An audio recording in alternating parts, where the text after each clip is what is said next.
Jun and I work at the Oxford Centre for Mission Studies. 저는 이제 전 귀천이라고 하는 사람이고요. 또 우리 폴 원장님과 같이 옥스퍼드 선교대학원에서 같이 교수 사역을 하고 있습니다. And our vision in that centre is to help scholars and Christian and mission leaders to better understand what God is doing in their own context. 저희가 학원의 일들은 선교 리더들과 교회 지도자들이 자기들 상황 안에서 어떻게 하면 교회 사역과 선교 사역을 더 잘할 수 있을지에 대해서 학문적으로 연구하고 가르치는 일들을 하고 있습니다. So our job is to support research and reflection that is being done by people all over the world. 그래서 저희가 하고 있는 일들은 그들이 자기의 상황 가운데서 신학하고 선교학을 할 수 있도록 그들을 도와주고 협력하는 일입니다. 그래서 리서치를 하게끔 도와주고 신학적 성찰을, 선교학적 성찰을 할 수 있도록 도와주는 역할을 하고 있습니다. So mission at this moment is in a very challenging and exciting place. 지금 우리가 여러분 아시다시피 선교는 굉장히 위기를 맞고 있기도 하고 또 좋은 기회를 맞고 있기도 하는 그런 시간을 보내고 있습니다. We live in a world that is in turmoil. 여러분 아시다시피 굉장히 혼란스럽고 지금 혼동스러운 그런 시간들을 보내고 있습니다. So many problems, so many challenges, so many difficulties. 많은 어려움과 또 아주 당황스럽고 힘든 상황들을 맞이하고 있습니다. And in many places, the church is struggling to understand how it plays its role in this context. 그리고 많은 상황 가운데서 교회들이 자기가 어떻게 해야 될지에 대해서 잘 모르는 그런 상황 가운데 놓여져 있습니다. And I believe we are in a time of transition and change. 그리고 전환기와 변화의 시기를 다 같이 지금 경험하고 있습니다. And when we think about mission and mission studies, we are in a period of change. 우리가 선교와 선교학을 생각해 볼 때 지금 단순한 어떤 평화로운 시기를 보내고 있는 것이 아니라 굉장히 큰 전환기를 보내고 있다고 생각합니다. I believe we are moving from a place where one particular view of the world is giving way to many different perspectives. 지금 우리가 생각해왔던 선교의 한 가지 방법론을 생각하고 연구 방법론을 생각해왔던 그런 쪽에서 다양한 선교의 연구와 다양한 선교의 방법들을 생각할 수 있는 그런 어떤 방향으로 나아가는 그런 전환기에 서 있습니다. But what is it that shapes our understanding of mission? 여러분 이런 전환기의 시기에 어떠한 요소들이 우리의 선교에 대한 이해를 바꿔가고 있고 만들어가고 있다고 생각하십니까? And what is it that shapes our understanding of mission theology? 그리고 우리의 선교학을 선교에 대한 이해를 학문적으로 연구할 때 무엇이 그것을 이끌어가고 있고 변화를 가져오고 있습니까? The formal study of mission as a discipline, as an academic discipline, is relatively young. 여러분 아시다시피 선교학이라는 학문은 학문적 세계 안에서는 굉장히 아주 얼마 안 된 그런 어린 학문입니다. But it is becoming a very dynamic and fruitful discipline for research and reflection. 그렇지만 시간이 지남에 따라서 선교학이라는 학문 자체가 많은 열매를 맺어가고 있고 굉장히 다양한 방법들로 연구가 되고 있습니다. In the last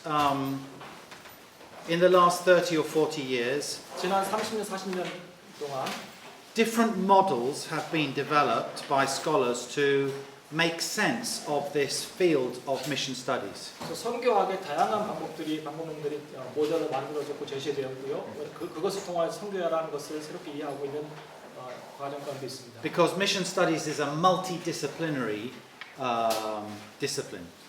선교학은 단순히 신학적인 한 관례만 연구하는 것이 아니라 교차 학문적이고 굉장히 다양한 학문들이 같이 연합되어서 연구되는 그런 학문입니다. And as we begin to think about the changing nature of mission studies, I want to offer you one model. 우리가 이제 선교학의 특성들이 변화되어 가는 시점 안에서 특별히 오늘 한 가지의 선교학 모델을 좀 제시해 드리고자 합니다. Now you may be familiar with this model. 제 생각에 여러분 이미 이 모델을 알 수도 있다고 생각됩니다. Developed by Charles Van Engen. 찰스 바렌건이라는 사람을 통해서 개발된 그런 모델입니다. And what I like about this model is that it integrates four essential elements. 제가 이 모델을 좋아하는 이유는 네 가지의 다양한 어떤 요소들이 서로 연합되어서 융합되어서 모델을 제시하고 있기 때문입니다. So overall we understand that mission is God's. 여러분 우리가 알다시피 선교라고 하는 것은 하나님의 것입니다. God is the God of mission. 하나님은 선교의 하나님이십니다. In fact, we can say that God is mission. 그리고 실제로는 하나님 자체가 선교라고 말할 수도 있습니다. We can say that God is mission because God is love. 왜냐하면 하나님이 선교라고 말할 수 있는 이유는 하나님이 사랑의 하나님이기 때문에 그렇습니다. And love can only be expressed when it is looking outside of itself. 사랑이라고 하는 것이 표현되는 것 자체가 외부를 향해서 그 에너지가 나가기 때문에 그렇습니다. So it is the very core of God's being to be mission, to be reaching out beyond. 하나님의 가장 근본적인 속성이 사랑이기 때문에 그 사랑을 통해서 하나님의 선교가 이루어지고 있고 그래서 사랑의 하나님은 선교의 In 하나님이십니다. fact, when we look outside 여러분 바깥을 바라보시면 at the creation, 하나님의 창조를 볼 수 있습니다. the creation is the expression of a mission God. 하나님의 창조 자체가 하나님의 선교라고 하면서 보여주고 있습니다. You may think that mission is just about salvation in its different senses. 여러분 선교를 자칫 이렇게 축소하면은 구원이 일어나고 있는 것 자체라고 얘기할 수도 있습니다. But in fact, the whole of creation 하나님의 bears witness to the fact that God is a missionary God. 하나님의 창조 전체가 하나님이 선교 하나님이라고 하는 것을 보여주고 있습니다. So this model, the Missio Dei, the mission of God, 여러분, embraces the whole. 하나님의 선교에 대한 모델을 보면 그 우리가 말하고 있는 모든 것들을 같이 융합하고 포함하고 있습니다. And then there are these four different dimensions: the Bible, 그래서 이 네 가지 영역을 보시면 그 첫 번째 영역은 성경입니다. church, 그리고 교회이고 context, 그리고 상황이고 and often in many models that's where it stops. 그리고 많은 모델들은 이 세 가지만 주로 얘기하고 있습니다.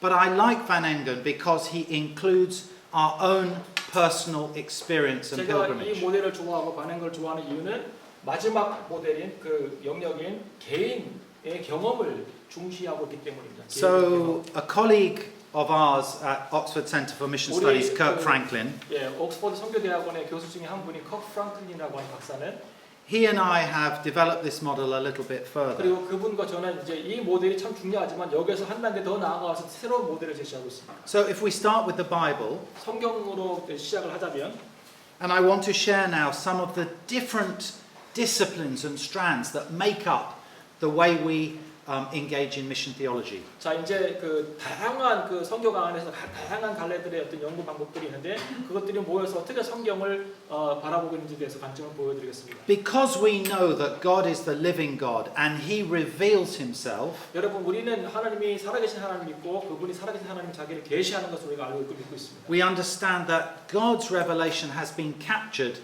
through the Scriptures.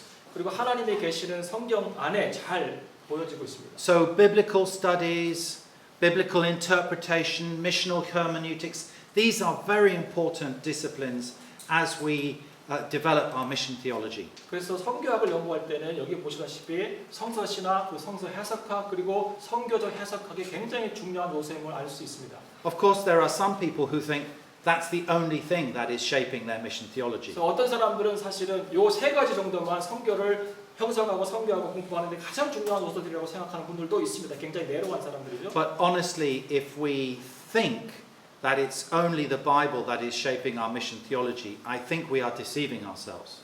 만약에 우리가 성경이 우리의 성교적 이해를 그 형성하는 아주 하나의 요소라고만 생각한다면 우리가 우리 자신을 속이고 있는 것입니다.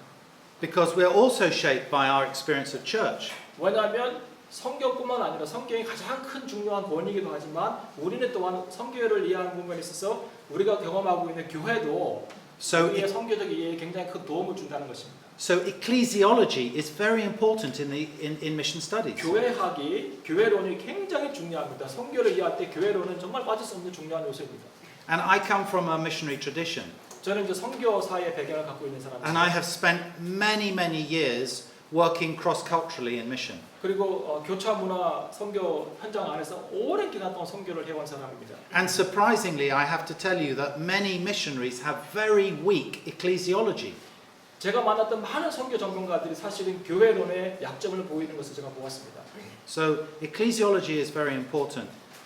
Church history, our experience of the church. 교회의 역사 그리고 교회에 대한 우리의 개인적인 경험들도 굉장히 선교학을 연구하는데 중요한 요소 중에 하나입니다. Mission assumptions of the church and the missionary involvement of the church. These are all parts of how church affects the way we 그래서 view 교회의 mission. 선교적 과정 그리고 선교사의 경험 이런 모든 것들이 우리가 선교를 이해하는데 굉장히 중요하다는 것입니다. 그래서 선교학을 이해할 때 성서학, 성서 그리고 교회의 경험, 교회론 굉장히 중요하다고 말씀드립니다. But mission studies also draws on a lot of other disciplines. 그리고 선교학은 또한 다른 많은 학문적인 것들을 포함하는 그런 어떤 융합적인 모습을 보여줍니다. So the study of world religions, interfaith dialogue, 그리고 세계 종교 그리고 종교 간의 대화 이런 것들도 선교학을 형성하는 데 굉장히 큰 중요한 요소들입니다. history, as we already mentioned, 그리고 그 일반 역사 and the social sciences. 그리고 사회과학도 굉장히 중요합니다. So we need to engage with anthropology. What does it mean to be human? 그래서 문화 인력도 굉장히 중요합니다.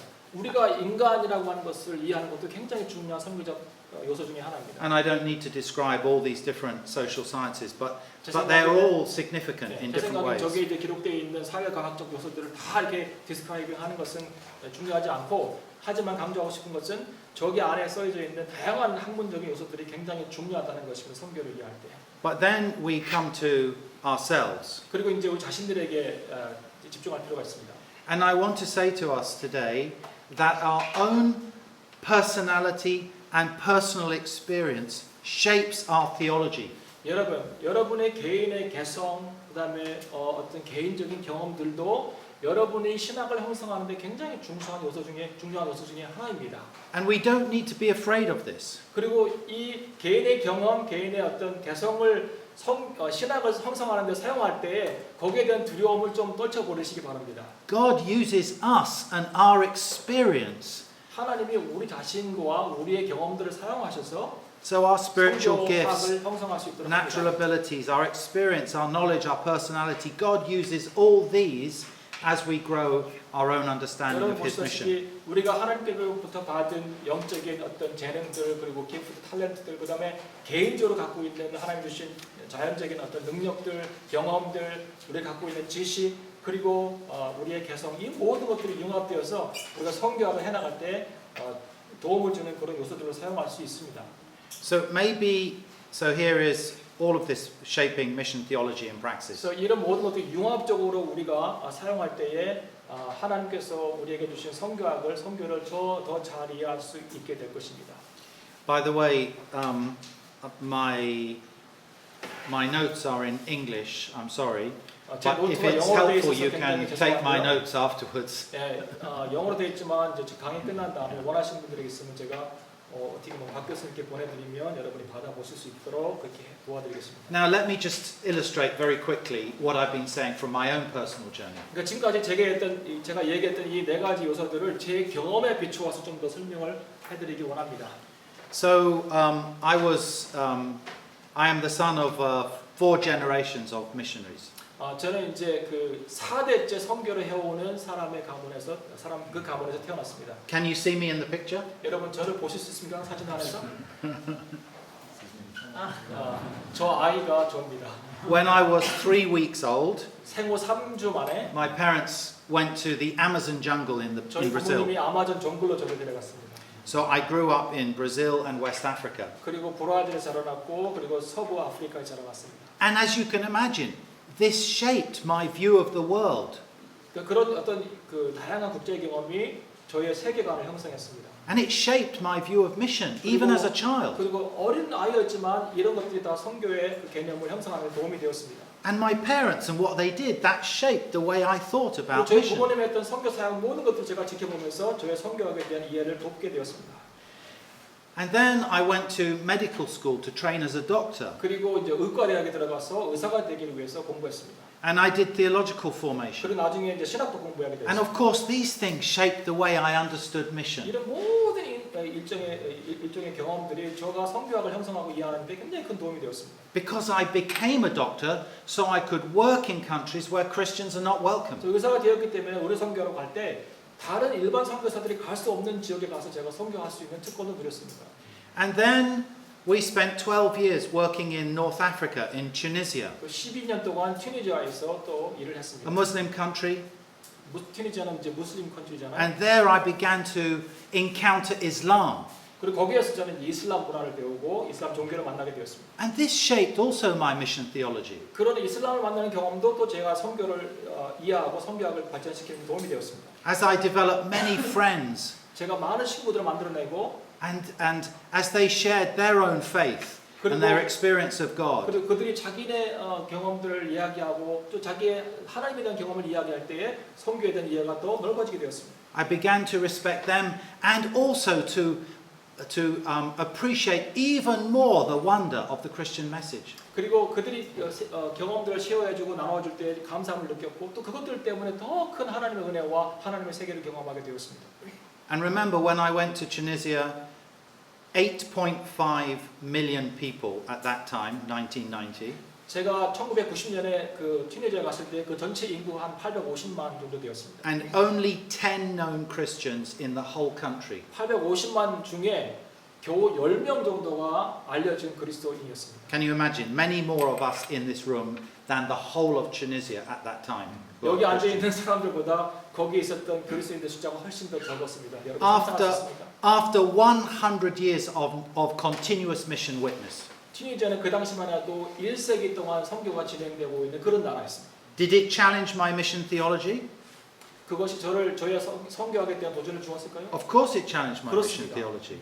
100년 동안의 Absolutely. 선교가 이루어졌는데 왜 10명의 알려진 성도밖에 없을까에 대해서 I 고민하게 began, 되었고 제 선교학에 대한 질문이 생겼습니다. I began to realize that if God was going to build his church in Tunisia, it would need Tunisians. 제가 그때 만난 선교학의 경험은 뭐냐면 하나님께서 하나님의 교회를 튀니지에 세운다 치면 선교사가 아니라 튀니지아 현지인 그 기독교인들을 통해서 하나님의 교회가 세워져야 된다고 하는 것을 제가 배우게 되었습니다. And I was sent to Tunisia with my wife and family by Interserve. 그리고 인터서브라는 단체를 통해서 저와 저희 가정은 튀니지로 가게 되었어요. And then I became the international director of Interserve for 12 그리고 years. 12년 지난 이후에 이제 인터서브 국제 총재가 되어서 인터서브를 12년 동안 섬기게 And 되었습니다. that shaped my mission theology. 또 인터서브의 총재로 국제 총재로 일할 때 그때 그 경험이 또 저의 선교학을 새롭게 하는 계기가 되었습니다. In many different ways. 많은 다양한 방법으로 그것이 도움이 되었습니다. But just one example, women. 근데 한 가지 이제 예를 들자면 여자분들에 관한 이야기입니다. Interserve was founded by women. 여러분 아시다시피 인터서브는 여자분들을 통해서 세워진 선교단체입니다. 1852. 1852년에 세워졌습니다. And for 100 years, 그리고 100년 Interserve 동안 was women only. 100년 동안 인터서브는 단지 여성 선교사들만 사역할 수 있는 단체였습니다. Then they made a big mistake. 그리고 큰 실수를 했습니다. 그 이후에 남자들을 불러들인 것이죠. One of the women got married and they said, we would like him to be part of the mission, so they accepted 그리고 men. 거기에서 이제 한 여자 선교사님이 이제 결혼했고 그때부터 이제 그 남편이 선교회 그 인터서브 선교에 이제 이렇게 같이 참여하게 되면서 남자들에게 문이 열리게 되었습니다. But when I look at the DNA, 그런데 제가 이제 그 The 인터서브라는 ethos 단체의 of Interserve. DNA와 아주 핵심 정신을 보면 I see the effect of women who led that organization for so long. 1세기 동안 여자분들이 그 선교단체로 아주 신실하게 인도해서 배워주셨던 그런 어떤 뭐랄까요 그 좋은 영적인 유산들을 제가 보게 되었습니다. We don't have a big worship of our founder. 우리는 그 인터서브를 세운 그 창립자들에 대해서 막 크게 막 위대하게 생각하거나 그들을 막 예배하거나 존중하거나 그러지는 않습니다. It is an organization that is deeply committed to service and cooperation.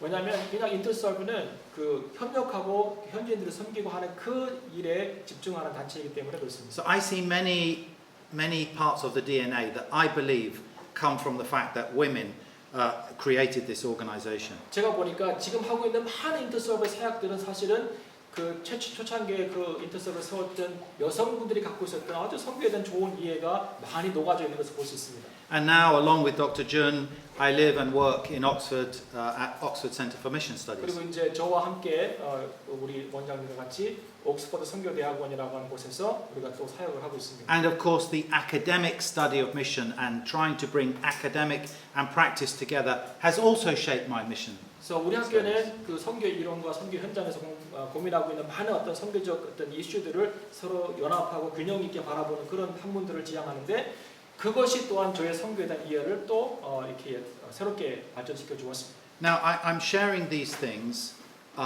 because each one of us has a story. 제가 이런 것을 나누는 이유는 뭐냐면 각각의 경험들이 이야기들이 있고 그 이야기들이 저희의 선교하게 된 이해를 발전시켜 왔다는 것입니다. And the more we can own our own story and integrate it into our understanding of mission, the better. 우리가 살아가면서 많은 경험들을 해나가는데 그것이 하나하나씩 이렇게 더해질 때마다 하나님에 대한 선교 이해가 더 폭넓어지고 깊어질 수 있다는 것입니다. Now I want to share a little bit about what is happening in mission studies and in the cross-cultural mission movement today. 이제 제가 시간이 나는 대로 지금 선교 현장 가운데서 그리고 교차 문화 선교 안에서 일어나고 있는 선교 안에서 일어나고 있는 여러 가지 특징들에 대해서 짧게 말씀드리기 원합니다. I think we can summarize it like this. 제가 그 모든 것들을 한마디로 요약한다면 We are moving from a Christendom paradigm of mission to a global church paradigm of mission. 한마디로 요약한다면 지금 우리는 기독교 왕국 크리스천덤 모델에서 글로벌 처치 패러다임으로 전환하고 있다는 것입니다. And a lot of what I want to share now is work that Dr. Kirk Franklin and I have been developing together in our thinking. 지금부터 제가 이제 여러분에게 나눠주고 싶은 몇 가지의 어떤 중요한 요점들은 저와 컵 프랑클린이라고 하는 박사님과 같이 함께 연구한 그런 결과물입니다. So let me just say a few words about each of these paradigm, Christendom, and global church. 제가 이제 그 패러다임이라고 하는 것과 크리스천덤이라는 것과 그리고 이제 글로벌 처치에 대한 용어들에 대한 설명도 좀 해드리기 원합니다. Are you familiar with the term paradigm? 여러분 패러다임이라고 하는 단어 Yeah. 친숙하십니까? Yeah. A way of understanding the world, a set of assumptions and concepts and values that all contribute together to say this is how the world is. 패러다임이라는 뜻은 뭐냐면 우리가 갖고 있는 가정들, 그 개념들, 그리고 가치들, 그리고 우리가 행하고 있는 모든 어떤 그 실천들이 우리 공동체 안에서 일어나고 있는 리얼리티를 실체를 이해하는 데 도움이 되는 그런 종합적인 어떤 개념이라는 것입니다. And about 70 years ago, Thomas Kuhn developed this concept of the paradigm. 70년 전에 토마스 쿤이라고 하는 사람이 이 패러다임이라고 하는 것을 개념을 정리하고 또 발전시켰습니다. And he said the paradigm works as long as it answers the questions of the people. 패러다임이 그러니까 사람들이 갖고 있는 질문에 대한 대답을 이렇게 쉽게 해줄 수 있는 한 이 패러다임이 워킹하고 일하고 있다고 그분은 얘기했습니다. But when people ask questions and the paradigm is not answering those questions effectively or new knowledge is emerging, little by little one paradigm is displaced by a new emerging paradigm. 그런데 사람들이 갖고 있는 질문이 무엇이든지 간에 이 어떤 패러다임이 거기에 해답을 줄 수 없다면 그리고 새로운 지식이 이렇게 새롭게 등장하고 있다면 패러다임은 이제 끝난 것이고 새로운 패러다임으로 옮겨가는 그런 역할들을 하게 됩니다. And this change can take many decades to happen. A long time. 가끔씩은 이 패러다임의 변화가 30년, 40년 정도 이렇게 길게 벌어질 때도 있습니다. So David Bosch, writing in 1990 in his book, the famous book on transforming mission, 그 데이비드 보시가 1990년에 아주 유명한 책 썼습니다. 선교의 변화하는 선교. he introduced the idea that we are in a changing time of paradigms. 이제 그때 그 책에서 얘기한 것 중에 가장 중요한 게 뭐냐면 선교의 패러다임의 변화가 일어나는 시기에 우리가 살고 있다는 것입니다. And 30 years later, we are still in that change 그러나 process. 30년이 지났지만 여전히 우리는 그 변화의 프로세스 가운데 진행 과정 가운데 있습니다. 그러니까 패러다임이 하나가 변화된다고 하는 것은 굉장히 오랜 시간이 걸린다는 것입니다.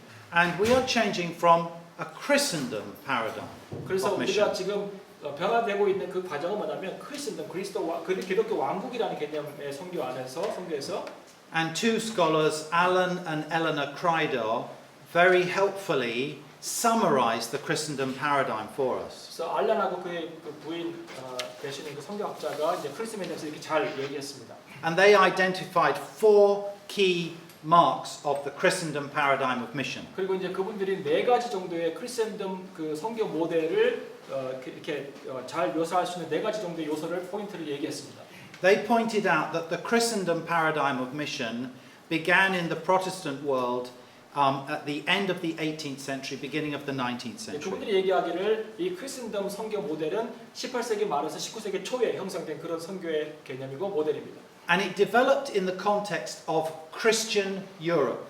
그리고 이 모델은 크리스천들이 많이 살고 있었던 유럽에서 발생한 그런 모델입니다. Europe saw itself as a Christian continent. 그 당시에는 유럽 사람들이 유럽 자체가 기독교 왕국이라고 생각했습니다.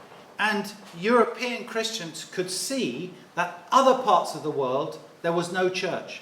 그 당시 유럽에 있던 사람들이 생각하기를 유럽 밖에는 기독교 존재하지 않고 그리고 비기독교 세계라고 생각을 했습니다. So mission was defined by territory, by country. 그래서 그 당시 선교 개념은 뭐냐면 지역적 개념으로 그리고 영역적 개념으로 선교를 이해했습니다. So mission was going from a Christian country to a non-Christian country. 그래서 선교를 지역적 개념으로 이해했기 때문에 기독교 국가에서 비기독교 국가로 가는 것 자체가 선교라고 생각했습니다. Of course, this concept has changed now, 물론 이 선교의 개념이 이제 바뀌기 시작했고 바뀌었습니다. but I think the idea of mission as going from one Christian place to another non-Christian place is still very popular in mission thinking. 물론 지금도 기독교 국가에서 비기독교 국가로 가는 이 선교적 모델은 아직도 많은 사람들이 이해하고 있는 선교의 핵심적인 이해고 개념입니다. And in many ways, territory, geography has been replaced by ethnicity. 그래서 많은 경우에 있어서 이 지역의 개념이 사실은 민족의 개념으로 이제 바뀌어가고 있습니다. So many people understand mission as going from a Christian ethnic group to a non-Christian ethnic group. 그래서 기독교를 믿는 그런 부족이나 민족 그룹에서 기독교를 믿지 않는 민족 그룹으로 가는 것을 또 선교라고 이해하고 있습니다. The second criteria of Christendom paradigm is that the sender is the church. 두 번째 그 특징이 있다면 이 모델의 두 번째 특징이 있다면 그 보내는 자가 교회라는 것입니다. In other words, mission is the responsibility and ownership of the church. 그래서 이 포인트의 핵심이 뭐냐면 선교는 교회가 주도적으로 하는 것이고 그리고 교회가 소유하는 개념이라고 생각하고 있습니다. Mission is what the church does. 선교는 교회가 하고 있는 그것이라고 생각하는 것입니다. Of course, we believe the church is engaged in God's mission. 물론 교회가 하나님의 선교에 아주 깊이 관여되어 있는 것은 사실입니다. But unfortunately, mission in the Christendom paradigm is based on just a few Bible texts. 그런데 참 불행하게도 이 크리스텐덤 모델의 선교적 모델은 아주 성경 안에서 많은 다양한 선교를 이야기하고 있는 것 중에 아주 몇 가지 성경 구절 그거를 뽑아서 사용하고 있다는 것입니다. And you know that we are called when we do our theology, we are called to understand the whole Bible. 우리가 신학하고 성경을 할 때 사실은 우리는 하나님의 말씀을 전반적으로 통전적으로 처음부터 마지막까지 바라보면서 이해를 해야 됩니다. But the Christendom model of mission is based primarily on texts like Matthew 28. 근데 이 크리스천 선교 모델은 뭐냐면 아주 기본적으로는 마가복음 28장 그 가라고 하는 그 명령에 그냥 기초하고 있습니다. And when we only think of mission through one lens like that, 우리가 선교를 바라볼 때 그냥 이런 마태복음 28장에 나오는 그 말씀 하나만 가지고 이렇게 좁은 생각으로 그 선교를 이해한다면 going, make disciples, 가서 제자를 만드는 것 we can quickly begin to think that mission is our responsibility. 그런 것을 성경이 이해한다 치면 선교는 우리의 책임이라고 선교는 내가 하는 일이고 우리의 책임이라고 하는 그런 생각을 하게 되어 있습니다. The third element is that mission needs special professional people to do it. 세 번째 포인트는 뭐냐면 선교는 사실은 소수의 엘리트 그룹, 선교학을 하고 선교를 전문적으로 배운 사람들에 의해서만 진행될 수 있다고 하는 이런 생각이 있습니다. And we call these people missionaries. 그리고 이런 소수의 엘리트를 우리는 미셔너리라고 선교사라고 얘기하고 있습니다. So mission is not the responsibility of the whole church. Mission becomes the responsibility of a select few people. 그래서 선교적 책임이 교회 전체와 모든 성도들에게 있는 것이 아니라 이렇게 선택되고 이렇게 구별된 몇몇의 엘리트 선교사들에게만 달려있다고 생각하는 그런 오류를 범할 수가 있습니다. And this is very problematic, of course. 제 생각에 이건 큰 문제 중에 하나입니다. Andrew Walls 월스라고 하는 학자가 made this comment. 이런 어떤 코멘트를 만들어냈습니다. Full commitment to the cause of mission was in practice always an elite movement. 그래서 선교의 모든 그 실천적 영역은 사실은 소수의 엘리트 그룹에게만 해당되는 일이고 그들이 해오고 있다고 하는 것을 볼 수 있다고 얘기했습니다. You understand what he's saying? That 여러분 이해하시죠? 어떤 얘기인지? the paradigm developed in the 18th and 19th century 18세기 말 19세기 때에 형성됐던 이런 was an 크리스천 elite 모델은 movement because it selected just a few people. 소수의 엘리트의 선택된 사람들에 의해서 진행되는 선교적 모델이라고 하는 것입니다. And fourthly, 그리고 마지막으로는 the goal of mission is the expansion of the church. 그리고 선교의 가장 큰 목적이 있다면 교회를 확장하는 것이라고 하는 생각입니다. 이 모델은. And very often we know from mission history, the church that was established was looking almost identical to the church from where the missionaries came. Would you say again, please? The church that was established overseas looked almost identical to the church that the missionaries came from. 오케이. 그러니까 여러분의 선교 역사를 보면은 선교 현장에서 세워진 많은 교회들을 바라보면 사실은 그 교회들의 특징과 사역과 모든 것들이 선교사가 보내진 교회, 현지 그 홈처치라고 하죠, 그죠?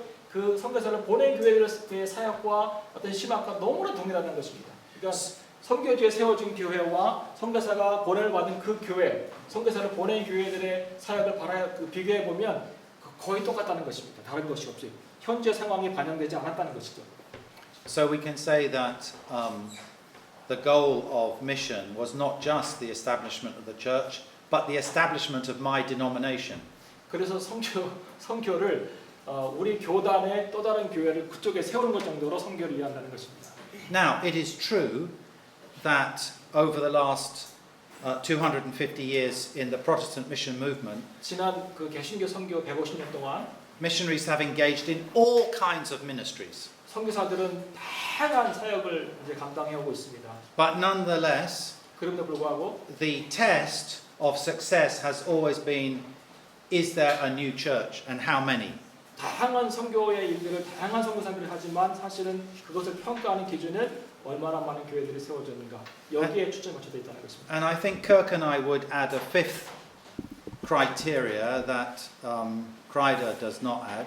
알렌이라고 하는 학자는 이 네 가지 포인트를 얘기했지만 저와 커크 프랑클린 박사는 한 가지를 더 이제 얘기하기 원합니다. One of the elements of a Christendom model is that mission theology and practice is a homogeneous approach.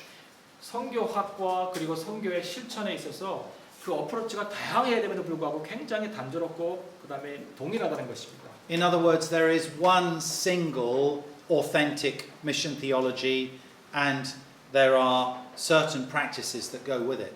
그래서 이 모델에 의하면 아주 그 하나로 동일하게 된 선교에 대한 이해와 실천이 있고 그리고 아주 몇 가지 거기에 비롯된 몇 가지 실천적인 것만 선교를 이해하는 그런 단조로움이 있다는 것입니다. And this reflects the fact that mission was coming from one context, Europe, North America, one particular context, going to the rest. 그래서 선교에 대한 이해가 서구에서 시작되고 북미에서 시작되는데 이런 서구 중심적이고 북미 중심적인 선교학의 이해가 그냥 선교지로 가서 그것이 선교라고 하는 이해를 하게 됐다는 것입니다. And all the assumptions about what it means to be a Christian, how to read the Bible, all those assumptions formed in that particular context became normative for the whole mission movement. 그래서 그리스도인이 된다는 거는 개념, 성경을 읽는 모든 것, 이런 모든 크리스천 액티비티들이 서구에서 형성된 성경학과 신학의 개념으로 비롯돼서 현지에 왔고 선교사들은 그것을 그대로 가르쳐서 현재 상황이 반영되지 않는 그런 선교적 사역을 했습니다. I believe when you look at these elements, many of them still exist today. 여러분 이 다섯 가지 어떤 포인트를 잘 보시면 많은 어떤 포인트들이 여전히 지금도 우리의 선교적 이해를 돕고 있고 우리가 선교하는 방향 안에 포함되어 있습니다. And this is despite the fact that God has been building His church. 그런데 불구하고 하나님은 이런 모델을 통하여서도 하나님의 교회를 세워 나가십니다. 사실 의심할 필요가 없습니다. So now we can talk about a truly global church. 근데 이제 우리가 생각해 볼 개념은 글로벌 처치, 지구촌 교회.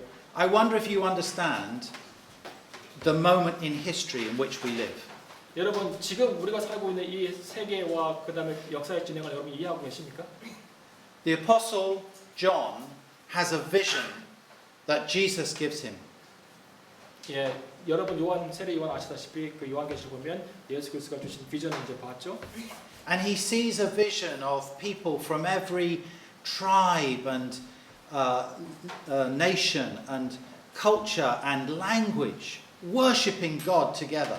그 요한의 그 환상에 의하면 각 나라 족속 방언 민족들에서 많은 사람들이 와서 하나님을 예배하는 그 환상을 요한이 봤지 않습니까? And do you understand that in the last, even the last 30 years, that vision has become much more of a reality? 그 요한이 봤던 그 비전이 환상이 사실은 천상계에서 일어나고 있는 그런 예배이긴 하지만 지난 30년 동안의 선교를 쫙 살펴보면 지금 그런 현상들이 벌어지고 있다는 것입니다. 세계적으로 교회가 세워지고 많은 사람들이 자기 민족 방언 언어 안에서 하나님을 찬양하는 일이 벌어지고 있습니다. First of all, the church has grown extraordinarily in places that used to be called the mission field. 예전에 선교지라고 생각했던 그 많은 곳에서 하나님의 교회들이 막 세워지고 있고 또 성도들이 많이 구원받고 있습니다. And I'm sure you're aware of these changes. 여러분 제가 몇 가지 그 통계를 얘기해 드릴 텐데 여러분 뭐 친근할 거라고 생각합니다. So 100 years ago, 80% of Christians lived in Europe, North America, Australia. 100년 전만 해도 80%의 기독교인들이 유럽과 북미에 살고 있었습니다. Now that percentage is being reversed completely. 이제 그 80%의 그 서구 기독교인들이 살았던 이 통계는 바뀌어서 이제 그 당시에는 비기독교 세계라고 했던 곳에 80%의 기독교가 지금 살고 있고 지금 20% 정도의 기독교인들이 서구와 북미에 살고 있는 현실입니다. Today, only 34% of Christians live in those contexts. 이제 우리 시대에는 34%의 기독교인들이 유럽과 북미에 살고 있는 현실입니다. And 66% are living in Asia, Africa, Latin America. 그리고 66%의 기독교인들이 아시아와 아프리카와 남미에 지금 살고 있습니다. And by 2050, it's projected that 75% of the global population will live in Asia, Africa, and Latin America. 그리고 2050년이 되면 75%의 기독교인들이 아시아와 아프리카와 남미에 살게 될 거라고 전망하고 있습니다. But what is most extraordinary to me is the diversity of the church that has occurred. 제가 정말 흥미로운 것은 뭐냐면 교회의 다양성이라는 것입니다. I told you when I went to Tunisia, there were around 10 known believers in a population of 8.5 제가 million. 말씀드렸지만 850만의 튀니지아 인구 중에서 단지 10명 정도만 기독교인이었다고 제가 말씀드렸습니다. And we lived in Tunisia for 12 years. 그리고 12년 동안 저는 튀니지아에 사역을 했습니다. Even in that short time, we saw God beginning to grow His church in Tunisia, the first time for 10 centuries. 그 12년 동안이라고 하는 짧은 기간 동안 살았지만 사실은 하나님께서 하나님의 교회를 왕성하게 일으키신 것을 봤습니다. 1000년이 되는 선교의 역사를 갖고 있었지만 사실은 그렇게까지 교회가 성장하고 일어나는 것을 보지 못했는데 그 짧은 기간 동안 저는 하나님께서 일하는 것을 보았습니다. Because you know, North Africa was the heart of the church in the past. 여러분 아시다시피 1세기, 2세기, 3세기 동안에는 그 북아프리카 지역은 하나님의 그 교회의 중심이었습니다. And in the 6th century, 7th century, Islam arrived. 그 7세기 때 이제 이슬람이 그 지역으로 들어오게 되고 And the church kind of coexisted alongside Islam 그리고 이슬람이 initially. 들어왔을 때 이제 처음 시기에는 이슬람과 같이 공존하는 그런 어떤 시간이 있었습니다. But then because of the Crusades in the 10th century, the church was finished across North Africa. 그리고 10세기 이후에 이제 그 십자군 전쟁이 시작될 때 그때 이제 북아프리카 쪽에는 교회가 거의 사라지게 되었습니다. But today, in our day, God has begun to build His church again. 근데 지금 오늘날 우리의 삶 가운데서 하나님께서 하나님의 교회를 그곳 가운데 지금 세우시고 일으키시는 것을 볼 수 있습니다. Tunisia, Algeria, Morocco, Mauritania, Libya. There are Christians worshiping Jesus in all of those places today. 이런 나라들 안에서 너무 많이 얘기해서 이런 나라들 안에서 지금 하나님이 하나님의 교회를 세우고 그리스도인들이 나와서 하나님 예배하고 하는 일들이 지금 벌어지고 있습니다. Saudi Arabia, 사우디아라비아, Mongolia, 몽골, Nepal. 네팔 다 아시죠? I mean, this is what God has been doing. 하나님께서 그곳에서 이미 일하고 계십니다. You can say hallelujah. 할렐루야.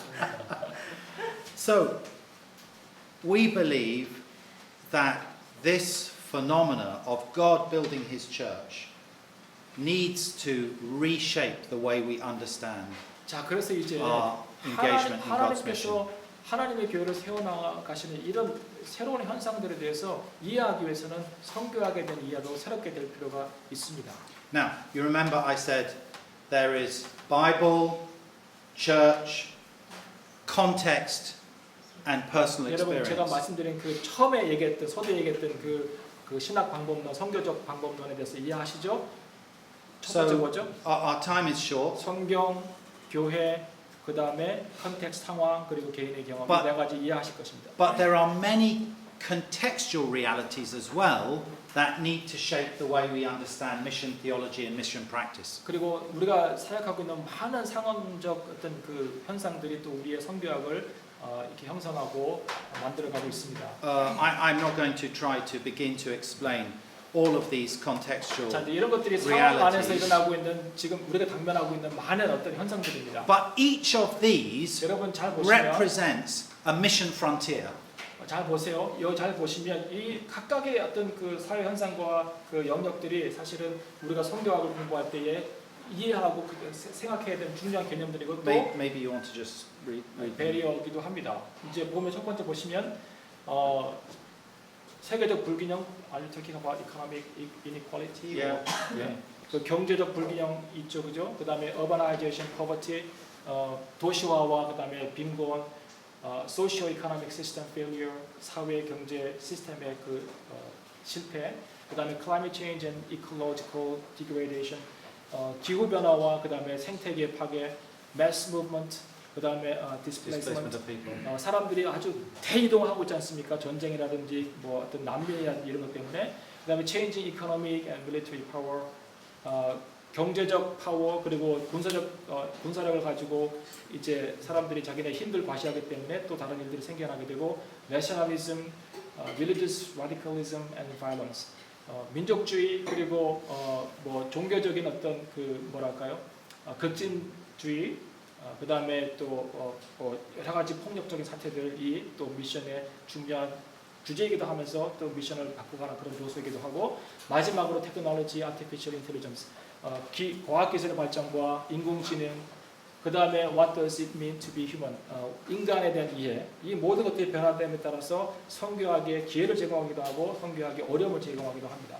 So all of these contextual issues, and there are others, need to shape the way we develop our mission theology. 그러니까 이런 모든 어떤 현상들을 다 포함하지는 않았지만 이런 중요한 사회적 현상들을 그 다음에 세계적 현상들이 우리가 선교학을 하는데 중요한 요소이기도 하고 우리의 선교학을 형성하는데 많은 영향을 미칩니다.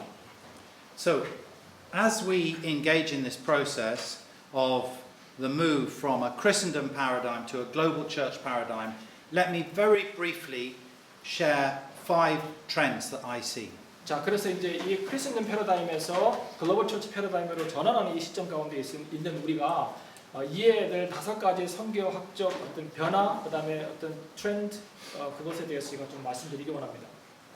And I will go quite fast. 예, 제가 이제 빨리빨리 설명을 Because I just want to give you a little taste. 예, A little 제가 taste. 원하는 것은 아주 그냥 약간의 맛만 보여드리고 여러분이 질문하고 이렇게 서로 대화하는 것이 더 좋을 것 같습니다. The first is how the Missio Dei and Trinitarian missiology is shaping our mission thinking. 자, 이제 하나님의 선교라는 개념 그리고 그 삼위일체 하나님의 선교학이라는 이 중요한 어떤 선교학적 개념이 어떻게 우리의 선교에 대한 이해를 바꿔가는지 좀 설명해드리기 원합니다. And evangelicals have been quite slow to embrace the concept of Missio Dei and Trinitarian missiology.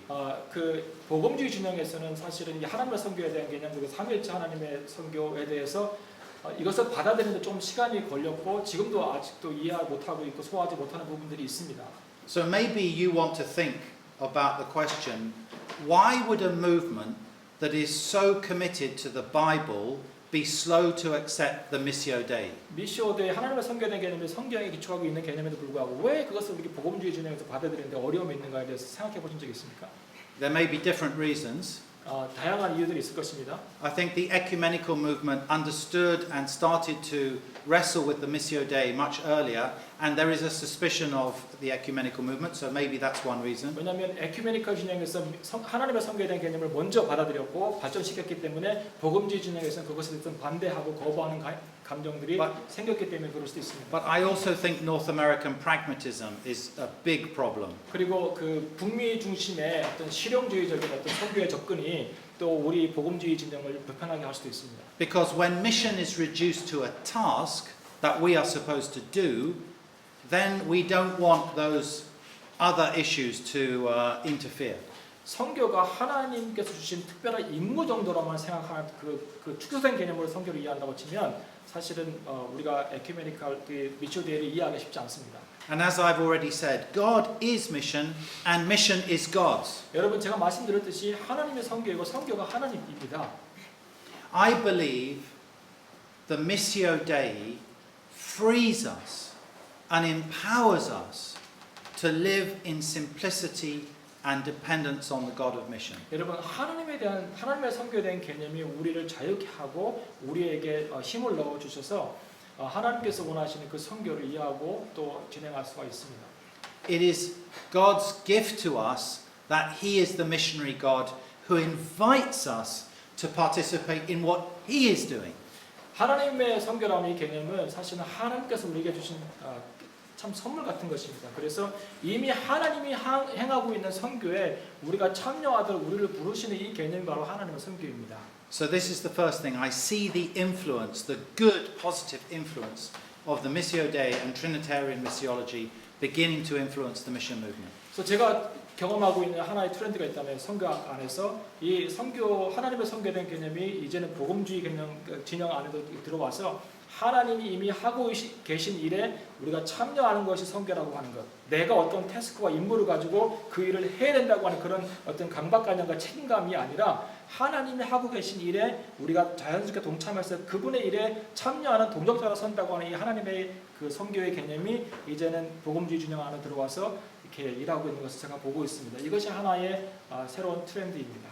But I think we still have a long way to go. 그러나 여전히 우리는 많은 스텝들을 밟아서 이것을 좀 더 깊이 이해할 필요가 있습니다. To allow this truth to truly affect the way we think and do mission. 예, 이것이 이 하나님의 선교의 개념이 좀 더 우리 가운데 깊이 다가오고 깊이 성찰을 통하여서 어떻게 우리가 하나님의 선교에 더 잘 참여할 것인가에 대한 그 연구와 성찰은 더 필요하다고 생각이 듭니다. Secondly, I see a new investment of meaning in the term mission. 자, 두 번째로는 미션이라고 하는 이 용어 자체에 대한 새로운 이해 아니면 새로운 개념이 필요하다고 생각을 합니다. I wish we had time to talk about all the different ways the church at different centuries has engaged in God's mission. 자, 시간 좀 있으면 정말 각 세기마다 하나님의 교회가 어떻게 선교에 동참하고 했는지에 대한 그 역사적 접근을 통해서 하나님의 선교를 좀 바라볼 수 있는 시간을 가졌으면 참 좋겠습니다만은 We have been so shaped by the Christendom paradigm that we think mission equals sending and going.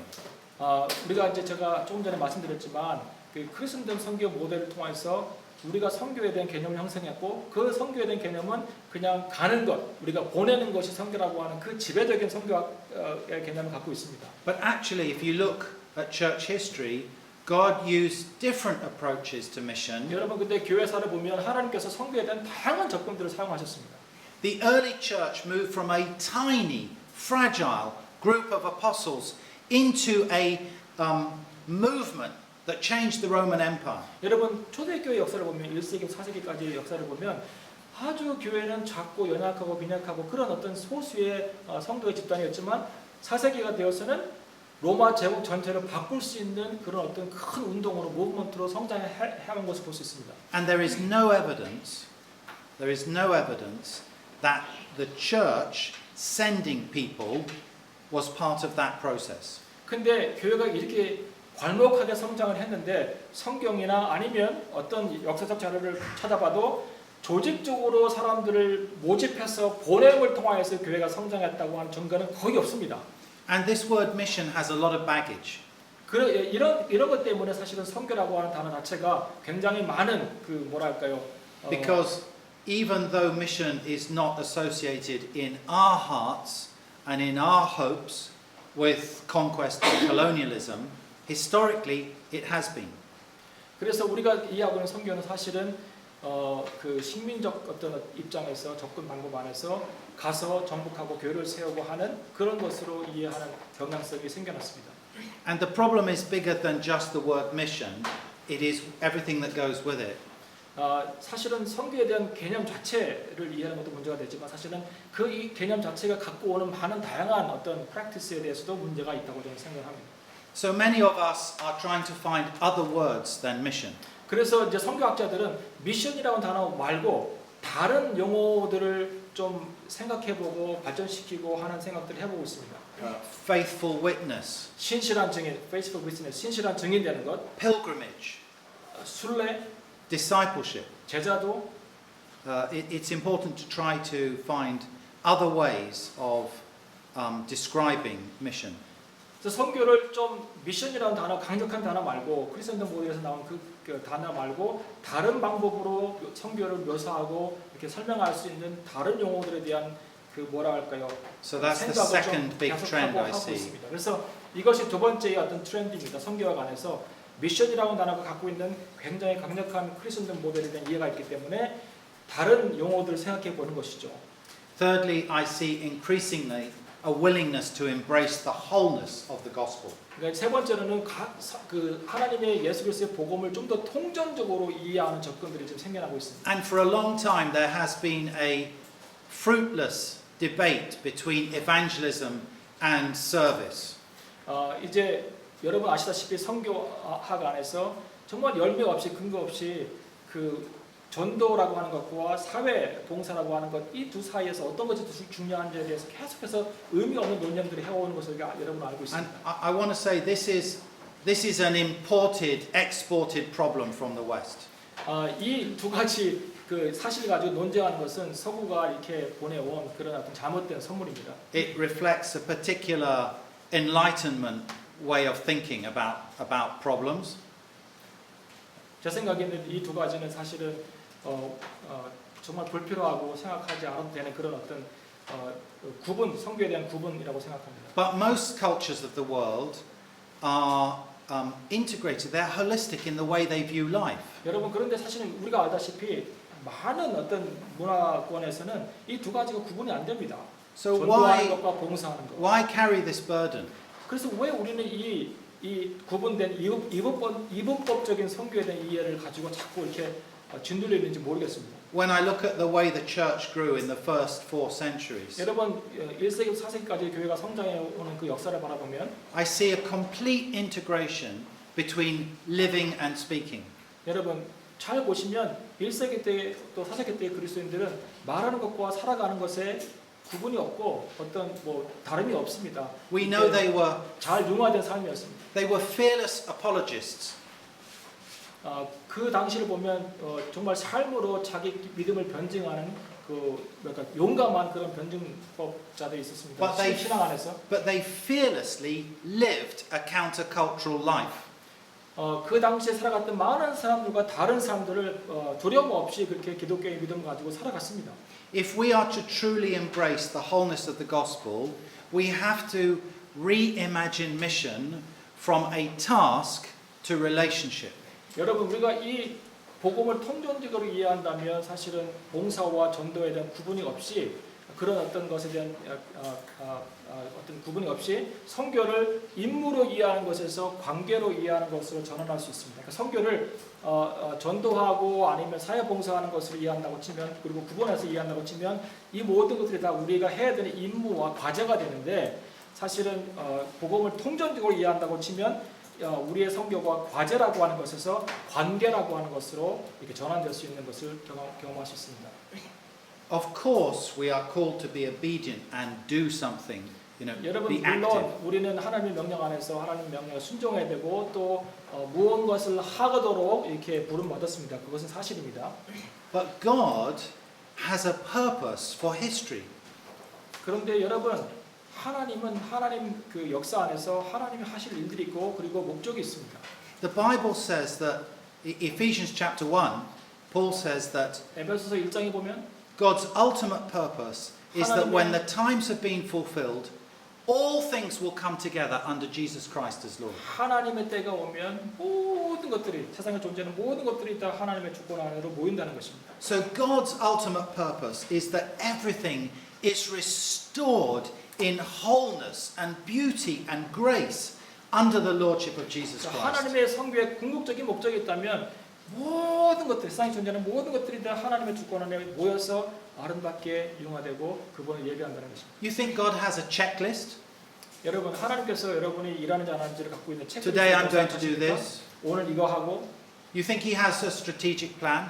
여러분, 하나님께서 어떤 전략적 접근을 갖고 계시다고 생각하십니까? But I see God working through relationship. His relationship to us, reaching out to us. 하나님께서 일하시는 방법은 관계입니다. 그 Love. 관계에서 우리에게 다가오십니다. 그리고 Being 사랑입니다. expressed in oneness between us. 그리고 하나님의 사랑을 통해서 우리가 연합되어지고 하나 되어지는 것에 대해서 하나님 관심이 있습니다. So when Jesus says the most powerful witness that the people of God can provide 여러분, 예수님께서 말씀하신 것 중에서 우리가 예수님의 증인되는 삶을 가장 강력하게 살아갈 수 있는 방법이 있다면 it is not actually through doing certain things 그거는 or 우리가 speaking 뭘 certain 하는 것이 things. 아니고 뭘 말하는 것이 아니라 It is by being one.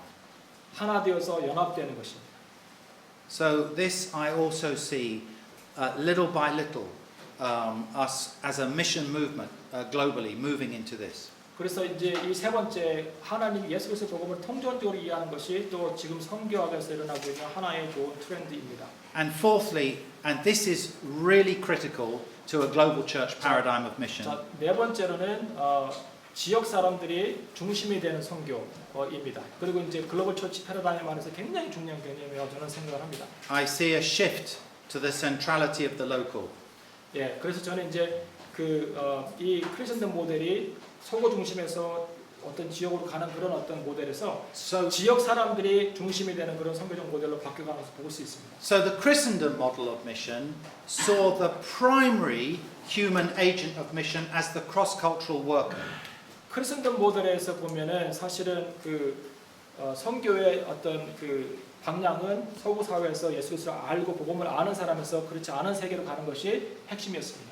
But with the rise of the global church, we understand that the primary human agent is the local Christian disciples. 자, 이제 전 세계적으로 하나님의 교회가 왕성하게 일어나는 이 시점에서 선교를 담당하는 선교의 어떤 동참자가 있다면 그것은 선교사라기보다는 지역에 있는 그리스도인이라는 것입니다. 지역에 있는 교회라는 것입니다. So this shift from Christendom to global church is all about the local church in its own context, bearing faithful witness to Christ. 자, 그래서 크리스천 모델에서 이 글로벌 처치 모델로 전환되는 이 시점에서 우리가 생각해 볼 것은 뭐냐면 선교라고 하는 것은 지역에 있는 교회와 그리스도인들이 그 지역 안에서 신실하게 그리스도의 증인되는 삶을 살 수 있도록 도와주는 것이 바로 선교라는 것입니다. And this is actually what is happening. 그리고 지금 이 현상은 이미 벌어지고 있고 발생하고 있습니다. So it is estimated that between 1 and 1.5% of the global population today is in rapidly growing disciple movements. 예. 전 세계 안에서 1에서 1.5% 인구가 아주 기독교가 왕성하게 일어나고 제자들을 온전히 만들어내는 그런 어떤 환경 가운데서 지금 살고 있습니다.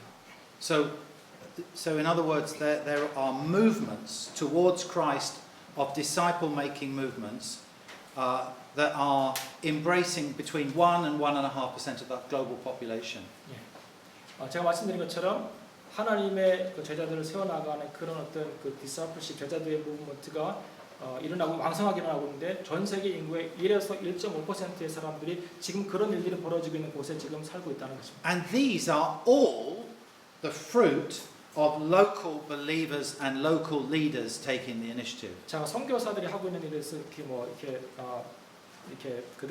그들의 사역을 절하하는 것은 아니지만 이런 제자들을 만들어내는 무브먼트가 일어나고 있는 대부분의 지역의 상황을 보면 현지인 교인들이 현지인 그리스도인 지도자들이 그런 일들을 감당하고 있다는 것입니다. Yes, cross-cultural workers still have a role within that. 물론 교차 문화 선교사들과 그들이 하고 있는 선교 사역은 굉장히 중요하고 그들의 역할도 굉장히 그곳에 있습니다. They can be alongside as friends to pray, to nurture. 선교사들이 현지인에 와가지고 현지 그리스도인들과 같이 기도하고 그들을 이렇게 양육하고 그들을 세워주고 하고 그들을 격려하는 이런 어떤 일들은 굉장히 중요한 사역입니다. To stand together in solidarity in times of persecution. 그리고 이제 핍박이 올 때는 그들과 함께 연합하여서 공고한 믿음을 가지고 함께 견뎌주는 거 굉장히 To 중요합니다. intercede. 그리고 같이 중보게 되어주는 거 굉장히 중요합니다. To encourage local believers to be developing their own theological reflection. 그리고 현지인들이 그들의 신앙을 계속 발전시킬 수 있도록 도와주는 것도 선교사들이 굉장히 큰 역할 중에 There are 하나입니다. many roles that cross-cultural workers can 그리고 play. 그 외에도 많은 다양한 일들을 선교사님들이 감당할 수 있습니다. But the key resource for growth is the local 그런데 believers. 정말 그 현지인 교회들 성장할 수 있는 가장 중요한 동력과 원인이 있다면 그것은 지역 교회들이 그것을 감당하는 것입니다. And closely related to this is a fifth trend, 그리고 이제 이것은 이 네 번째 그 요소는 이제 다섯 번째 요소와 또 the 통합니다. centrality of community. 공동체의 중심성, 공동체성, In 공동체가 중심되는 것 In 중요합니다. many ways, the Christendom model of mission is an individualistic model of mission. 사실은 크리스천 모델은 개인주의적인 그런 어떤 선교적 모델입니다. Individuals are sent. 왜냐하면 개인들이 보내주는 걸 받기 때문에 Individuals bear witness. 그리고 개인들이 그 선교제 가서 선교의 그리스도의 증인되는 삶을 살고 있습니다. But the testimony of both the Old Testament and the New Testament is that the most powerful witness occurs through the community of God's 근데 여러분 people. 구약과 신약을 보면 아주 강력한 그 하나님의 메시지의 증거가 일어날 때는 사실은 공동체가 그것을 증거할 때입니다. And I want to say maybe you have read and heard a way of seeing the Bible that says the Old Testament God was drawing people in, the New Testament He is sending them out. 여러분 어떤 책들을 보면 그 성서학 책이나 다른 책들을 보면 구약의 선교적 모델은 열방들을 그 구약 그 이스라엘 공동체로 불러오는 그런 하나님을 볼 수 있고 또 신약에서는 하나님이 제자들을 밖으로 보내는 그런 선교의 모델을 얘기하겠다고 하는 책들을 볼 수도 있습니다. But I think that's a very simplistic 근데 그건 view. 굉장히 단순한 그 선교적 이해입니다. Because in the Old Testament we see a profound expectation that the transformed life of Israel will bear testimony to all the nations. 근데 여러분 구약을 보면 하나님의 은혜와 말씀 안에서 변화되어져 있는 그 이스라엘 공동체가 열방으로 나아가서 그 하나님을 소개하는 내용도 굉장히 많이 있습니다. And when the Spirit comes at Pentecost, that is exactly what happens. 그리고 성령이 오셔서 제자들이 변화되었을 때 그들이 나가서 열방으로 전도했던 것은 그 구약에 나와 있는 내용들의 그 큰 증거이고 응답이기도 합니다. And so how we develop countercultural communities of oneness, especially bringing together people of different ethnicity. 자, 그래서 그러면 이제 어떻게 이 시대의 문화와 조류에 편승하지 않고 하나님의 그 증인을 신실하게 감당할 수 있는 그런 공동체를 어떻게 만들어낼 수 있을까요? 많은 그 다양한 사람들이 모여서 다양한 에스닉 그룹들이 모여서 하는 이 선교적 그 상황 안에서 어떻게 우리가 이런 공동체를 만들어갈 수 있을까요? This is one of the challenges of mission theology today. How do we grow communities that embrace different levels of social status of men and women, women and men, and of different ethnicities? 그래서 아까 제가 말씀드린 것처럼 어떻게 이 다양하고 복합화된 사회 속에서 하나님의 사람들이 성별과 상관없이 사회적 지위와 상관없이 또 민족 그룹과 상관없이 어떻게 하나님의 공동체가 이렇게 잘 형성되어서 선교를 잘 감당할 수 있을까요? 그 큰 챌린지입니다. Okay, I think I said enough. 예.